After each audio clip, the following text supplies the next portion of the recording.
ஒரு 18 வயசு பொண்ணு மர்மமான முறையில் இறந்து போயிருக்கா. அதுவும் அவளுடைய நுரையீரல் வெடிச்சு. இதை கேள்விப்பட்ட FBI அந்த இடத்துக்கு ஒரு லேடி ஆஃபீஸர் அனுப்புறாங்க. வந்த லேடி ஆஃபீஸரோ புதுசு, அதனால அவங்க ஹீரோ கூட சேர்ந்து இந்த கேஸை இன்வெஸ்டிகேஷன் பண்ண ஆரம்பிக்கிறாங்க. கடைசியில் அந்த பொண்ணுடைய மரணத்துக்கு என்ன காரணம், அதை இவங்க இன்வெஸ்டிகேஷன் பண்ணும்போது என்ன மாதிரியான விளைவுகளை சந்திக்க போறாங்க, அது எல்லாத்தையும் தான் அந்த கதையில பார்க்க போறோம். சரி வாங்க கதைக்குள்ள போலாம். ஹாய் ஃப்ரெண்ட்ஸ், வணக்கம். என் பேர் விச்சு. நீங்க பாத்துக்கிட்டு இருக்கிறது டப் தமிழ். இன்னைக்கு நாம பார்க்க போற படத்துடைய பேரு வின் ரிவர். கதைக்குள்ள போறதுக்கு முன்னாடி நம்முடைய சேனலுக்கு புதுசா வந்தா ப்ளீஸ் சப்ஸ்கிரைப் பண்ணிக்கோங்க. அப்படியே பக்கத்தில் இருக்கக்கூடிய பெல்லையும் டிங் அடிச்சுக்கோங்க. படத்துடைய ஓப்பனிங்ல ஒரு பொண்ணு பனியில அலறிக்கிட்டே வேகமா ஓடிக்கிட்டு இருக்கா. அவளால அது முடியாட்டியும் எப்படியாச்சும் ஓடி போகணும்னு எழுந்து ஓடிக்கிட்டே இருக்க. இன்னொரு பக்கம் ஒரு ஆட்டு மந்தைய ஓநாய்கள் சூழ்ந்துகிட்டு இருக்கு. ஒரு கட்டத்துல அதுங்க வேட்டையாட கிட்ட வரும்போது யாரோ அதுல ஒரு ஓநாயை சுட்டு தள்ளுறாங்க. இதை பார்த்த மற்ற ஓநாய்கள் அங்கிருந்து ஓடி போக இதுங்களை வேட்டையாட காத்துக்கிட்டு இருந்த ஹீரோ எழுந்து வெளியே வரான். இவருடைய முழு வேலையே வேட்டையாடுறது மட்டும்தான். அங்கிருந்து கிளம்பி தன்னுடைய மகனை பார்க்க வீட்டுக்கு போறான். அப்போ இவனை பார்த்த இவனுடைய மனைவி, நானும் கேள்விப்பட்டேன் மலை சிங்கங்கள் ஊருக்குள்ள வந்து மக்களை தாக்கிக்கிட்டு இருக்குன்னு. பையனை தனியா விடாத, பத்திரமா பார்த்துக்கோ. ஏற்கனவே பொண்ணை இழந்துட்டு நான் தவிச்சுக்கிட்டு இருக்கேன்னு சொல்லிக்கிட்டு இருக்கா. அப்போ அவன் நீயும் ஊருக்கு வரியான்னு கேட்குறான். அதுக்காக என்னால் மறுபடியும் அந்த இடத்துக்கு வர முடியாது, நீங்க பையனை மட்டும் ஜாக்கிரதையா பார்த்துக்கோங்கன்னு சொல்ல இந்த ஊரை விட்டு போகிறதுக்கு முன்னாடி குதிரையில தன்னுடைய மகனுக்கு விளையாட்டு காட்டிக்கிட்டு இருக்கான். அங்கிருந்து நேரா கார்ல ஊருக்கு போறாங்க. அங்க அந்த சின்ன பையனை பார்த்த தாத்தா, வா பேராண்டி, பாட்டி உள்ள இருக்காங்க போன்னு சொல்லிக்கிட்டு இருக்காரு. அடுத்து தன்னுடைய பையன்கிட்ட வந்து, இங்கே வா, அந்த இடத்துக்கு நான் உன்னை கூட்டிகிட்டு போறேன்னு கூட்டிகிட்டு போக ஹீரோ அந்த கால் தடங்களை பார்த்த உடனே கண்டுபிடிச்சிட்டான் இதுங்க மலை சிங்கங்கள் தான். ஆனா ஒன்றும் இல்லை, கிட்டத்தட்ட 3 இருக்கு. அதுல 2 குட்டி. அம்மா தன்னுடைய குட்டிகளுக்கு எப்படி வேட்டையாடணும்னு கற்றுக் கொடுத்துக்கிட்டு இருக்கு. அதுக்காக தான் காட்டு விலங்குகளை விட்டுட்டு ஊருக்குள்ள வந்து கால்நடைகளை கொண்டுகிட்டு இருக்கு. இப்போ நான் அதுங்களுடைய கால் தடங்களை பின்தொடர்ந்துகிட்டே போய் அதுங்களுடைய குகையை கண்டுபிடிச்சு கொண்டுடுறேன். வண்டி எடுத்துக்கிட்டு பனியில கால் தடங்களை பின்தொடர்ந்துகிட்டே போக ஒரு கட்டத்துல எதையோ தேடி போனவன் வேற எதையோ கண்டுபிடிக்கிறான். அது என்னன்னா மனிதனுடைய கால் தடம். எவனா இருக்கும் அப்படின்னு கையில துப்பாக்கி எடுத்துக்கிட்டு தேடிக்கிட்டே போறான். போன அவன் நடுங்கி போற மாதிரி ஒரு விஷயத்த பாக்குறான். அது என்னன்னா அந்த இடம் முழுக்க ரத்தமா இருக்கு.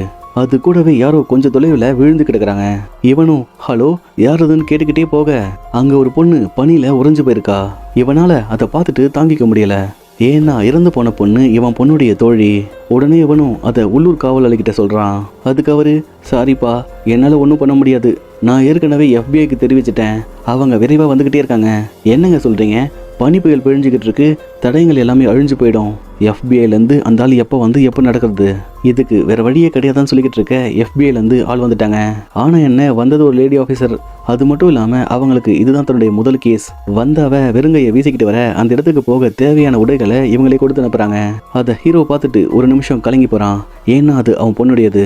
பனி கொஞ்சம் கம்மியாகும் போது இவங்க எல்லாரும் சேர்ந்து அந்த பொண்ணுடைய உடலை பார்க்க போறாங்க. அவ அந்த பொண்ணுடைய உடலை பார்த்துட்டு, எனக்கு என்னமோ இவ கற்பழிக்கப்பட்டிருக்கான்னு நினைக்கிறேன், வேகமா அதுக்கான சோதனைகளை பண்ண சொல்லுங்கன்னு சொல்லிக்கிட்டு இருக்கா. ஆனா அங்க இருக்கக்கூடிய யாருக்கும் இது ஒரு கொலைனே தோணல. மேடம், எனக்கு என்னமோ அந்த பொண்ணு பனி புயல்ல மாட்டிக்கிட்டு இறந்து போயிருப்பான்னு சொல்லிக்கிட்டு இருக்க. இவ நேரா ஹீரோ கிட்ட வந்து இதை பத்தி நீங்க என்ன நினைக்கிறீங்கன்னு கேட்குறா. அதுக்கு அவ கற்பழிக்கப்பட்டிருக்கலான்னு தெரியல, ஆனா ஒன்று மட்டும், அவளை யாரும் கொல்லல, பனியில வெறும் காலோட ஓடி வந்திருக்கா. அது மட்டும் இல்லாம ஒரு கட்டத்துல அவ கீழே விழுந்திருக்கா. அதனால பனிக்காத்த சுவாசிக்க முடியாம அவ நுரையீரல் உறைஞ்சு போய் உள்ளுக்குள்ளவே வெடிச்சு அவ இறந்து போயிருக்கா. இதை கேட்டவ, அப்படின்னா என்ன சொல்ல வரீங்க, அந்த பொண்ணு யாரும் கொல்லலன்னு கேட்குறா. அதுக்கு ஹீரோ, அவளை யாரும் கொல்லல, ஆனா அவ சாவுக்கு யாரோ காரணம். ஏன்னா அவ உடல் முழுக்க காயங்கள் இருக்கு. அது மட்டும் இல்லாம அவ எதையோ பார்த்துதான் பயந்து ஓடி வந்திருக்கா. ஏன்னா இப்படிப்பட்ட பணியில வெறும் காலோட யாரும் ஓடி வரணும்னு நினைக்க மாட்டாங்க. அந்த வகையில பார்த்தா இது ஒரு கொலையா இருக்கலாம்னு சொல்ல போஸ்ட்மார்ட்டம் பண்ண டாக்டர் அந்த பொண்ணு கற்பழிக்கப்பட்டிருக்கா. ஆனா அவ இறந்து போனதுக்கு காரணம் நுரையீரல் வெடிச்சதுதான். இருந்தாலும் நீங்க சொன்ன போல இது ஒரு கொலை நான் ஏத்துக்கிறேன்னு சொல்ல இறந்து போன பொண்ணுடைய வீட்டுக்கு லேடி ஆஃபீஸர் இன்வெஸ்டிகேஷன் பண்ண வராங்க. அங்க அந்த பொண்ணுடைய அப்பாவை பார்த்தவங்க, உங்க பொண்ணுக்கு என்னாச்சுன்னு கேட்குறாங்க. எதுக்காக அங்க போனான்னு கேட்குறாங்க. அவரும், அதுக்கு என்னுடைய பொண்ணுக்கு 18 வயசு ஆகுது, அவ இதுக்கப்புறம் எங்க கூட தங்க மாட்டேன்னு சொல்லிட்டு அவங்க அண்ணன் கூடவே போயிட்டா, மற்றபடி எனக்கு வேற எதுவும் தெரியாதுன்னு சொல்ல, ஹோ அப்படியா, உங்க மனைவி எங்க, அவங்க கிட்ட நான் கொஞ்சம் பேசணும்னு கேட்குறா. அதை கேட்டவர் உள்ள இருக்காங்கன்னு சொல்ல அதுக்கு அந்த போலீஸ்காரன், போகாதீங்க மேடம், யோ நான் பார்த்துக்கிறேன்னு உள்ள போனா அவங்க அம்மா பொண்ணு இறந்து போன சோகத்துல கையை அறுத்துக்கிட்டு இருக்காங்க. இவளும் அதை பார்த்துட்டு என்ன பேசுறதுன்னு தெரியாம அங்கிருந்து வந்துடுறா. பின்னாடியே ஹீரோ வந்து அந்த பொண்ணுடைய அப்பாவை சந்திக்க இவங்க 2 பேரும் நண்பர்கள். அது மட்டும் இல்லாம இப்போ 2 பேருடைய மகள்களும் இறந்து போயிட்டாங்க. அவரு என்னுடைய பொண்ணு அவங்க அண்ணன் கூட போனா, ஆனா அவன் கூட இருக்கக்கூடிய ஃப்ரெண்ட்ஸ் எல்லாரும் ரொம்ப மோசமானவங்க. எனக்காக ஒரு உதவி பண்ணுவியா? இதுக்கு யாரு காரணமோ அவங்கள கண்டுபிடிச்சி வேட்டையாடுன்னு சொல்லிக்கிட்டு இருக்காரு. இவங்களும் அந்த பொண்ணுடைய அண்ணன் எங்க இருக்கான்னு தெரிஞ்சுக்கிட்டு அவனை தேடி வராங்க.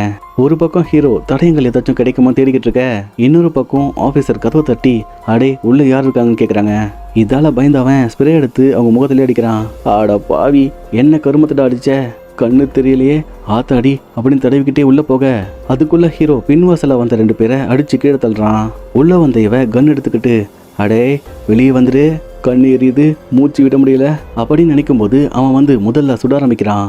இதால அவ வேற வழி இல்லாம அவனை சுட்டு தள்ள போலீஸ் சீக்கிரமா ஆம்புலன்ஸுக்கு கால் பண்ணுங்கன்னு சொல்லிக்கிட்டு இருக்கா. அதுக்கு அவரு விடுங்க மேடம், செத்துருவான். என்னங்க சொல்றீங்க, இங்க பாருங்க உயிர் இருக்கு.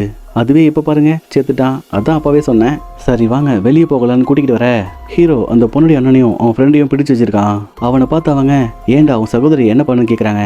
அதை கேட்டு அவனும் என்னாச்சு அவளுக்கு, நான் அப்பவே சொன்னேன் அவன் கூட போகாதன்னு, ஆனா அவ தான் கேட்கவே இல்லை. இப்போ என்னாச்சு அவளுக்கு, அவளை யாரோ கொண்டுட்டாங்கன்னு சொல்ல அதை கேட்டவன் அழ ஆரம்பிக்கிறான். அதெல்லாம் ஓகே, அந்த பொண்ணுடைய பாய் ஃப்ரெண்டுன்னு சொன்னியே அவன் யாருன்னு கேட்குறாங்க. அதே போல அந்த லேடி ஆஃபீஸர் ஹீரோ கிட்ட வந்து நீங்க என்ன கண்டுபிடிச்சிங்கன்னு கேட்குறா. அப்போ அவன் இங்க பாருங்க என்ன தெரியுதுன்னு கேட்குறான். இந்த பக்கமா வண்டி போயிருக்கு. சூப்பர் மேடம், இந்த வழி எங்க போகுது தெரியுமா? அந்த பொண்ணுடைய உடலை கண்டுபிடிச்சாமே அங்கதான். அது கூட பரவாயில்ல, போன வண்டி திரும்ப வரவே இல்லை. ஒருவேளை நம்ம அங்க போனா ஏதாச்சும் தடயம் கிடைக்கலாம், என் கூட வாங்கன்னு அவளை கூட்டிக்கிட்டு போறான். வண்டியை பாதியில நிப்பாட்ட என்னங்க எதையாச்சும் கண்டுபிடிச்சிட்டீங்களான்னு கேட்குறா. அட நீ வேறம்மா, இதுக்கப்புறம் போக வழி கிடையாது, நடந்து தான் போகணும். வாங்க மேடம். அப்படியே பொடிவாக்கா போகலான்னு போய்கிட்டு இருக்கும்போது இவங்க போற வழியில பருந்து அங்க எதையோ கொத்தி கொத்தி தின்னுக்கிட்டு இருக்கு. இவங்களும் அது என்னன்னு ஓடி போய் பார்த்தா அது ஒரு மனித உடல். மறுபடியும் கீழே வந்த இவன் நான் அந்த பையன்கிட்ட பேசணும் அப்படின்னு நேரா அவன்கிட்ட போய் உண்மையா சொல்லு, உன்னுடைய தங்கச்சி யாரை காதலிச்சா, இப்ப மட்டும் நீ சொல்லல உன்னை கொன்னுடுவேன்னு சொல்ல. அவனும் நான் அவனை பார்த்துருக்கேன், எனக்கு அவனை பிடிக்கல, அவன்கிட்ட சண்டைக்கு போகும்போது என் தங்கச்சி வந்து தடுத்துட்டா. அடே நான் அதையா கேட்டேன், அவன் பேர் என்ன? அவன் பேரு சாம், என்னுடைய சகோதரிக்காக அவனை போய் விசாரிங்கன்னு சொல்லிக்கிட்டு இருக்கான். அங்கிருந்து ஹீரோ அந்த ஆஃபீஸரை கூட்டிக்கிட்டு தன்னுடைய வீட்டுக்கு வர இவ உள்ள வரும்போது சில போட்டோஸை பார்க்குறா. இந்த பொண்ணு யாரு அப்படின்னு அவனை பார்த்து கேட்கும்போது அதுக்கு அவன் அது என்னுடைய பொண்ணு, அவளுடைய பெயர் எமிலி. கிட்டத்தட்ட 3 ஆண்டுகளுக்கு முன்னாடியே அவள் இறந்து போயிட்டா. நானும் வேலையால் அவளை சரியாக கண்டுக்காம விட்டுட்டேன். ஒரு நாள் பனி புயலில் மாட்டிக்கிட்டு அவள் இறந்து போயிட்டா. அதே போல் இந்த பொண்ணு ரொம்ப பாவம், கிட்டத்தட்ட 20 மைல்கள் வெறும் காலோட பனியில் நடந்து போயிருக்கா. அது எந்த அளவுக்கு கொடுமையான விஷயம் தெரியுமா அப்படின்னு கோவப்படுறான். மறுநாள் விடியும் போது இவங்க உள்ளூர் போலீஸை கூட கூட்டிக்கிட்டு அந்த பொண்ணுடைய பாய் ஃப்ரெண்டு சாம் வேலை பார்த்துக்கிட்டு இருக்க அந்த இடத்துக்கு தேடி போறாங்க.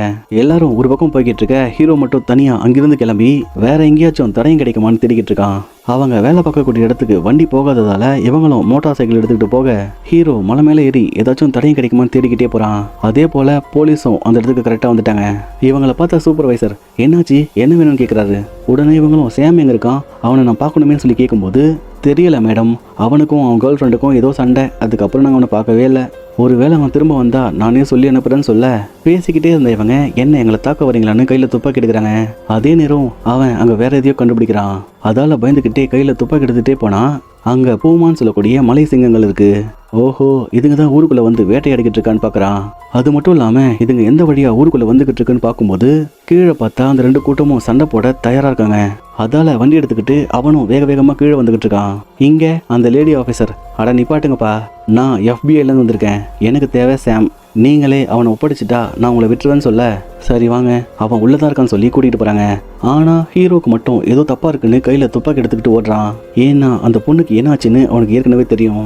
அந்த பொண்ணு இறந்து போன அன்னைக்கு தன்னுடைய பாய் ஃப்ரெண்டை பார்க்க வந்திருக்கா. 2 பேரும் தனியாக இருந்ததால கொஞ்சம் சல்லாபத்தில் ஈடுபட்டிருக்காங்க. அது முடிஞ்சு 2 பேரும் ஜாலியாக பேசிக்கிட்டு இருக்கும்போது இவன் கூட வேலை பார்க்கக்கூடிய எல்லாரும் உள்ளே வராங்க. உடனே இந்த பொண்ணு ஓடி வந்து ஸ்க்ரீனை சாத்த, இருந்தாலும் பின்னாடியே ஒருத்தன் வந்து என்ன பண்ணிக்கிட்டு இருக்கீங்க, நவருங்க நானும் உள்ளே வந்து பார்க்குறேன்னு தொல்லை பண்ணிக்கிட்டு இருக்கான்.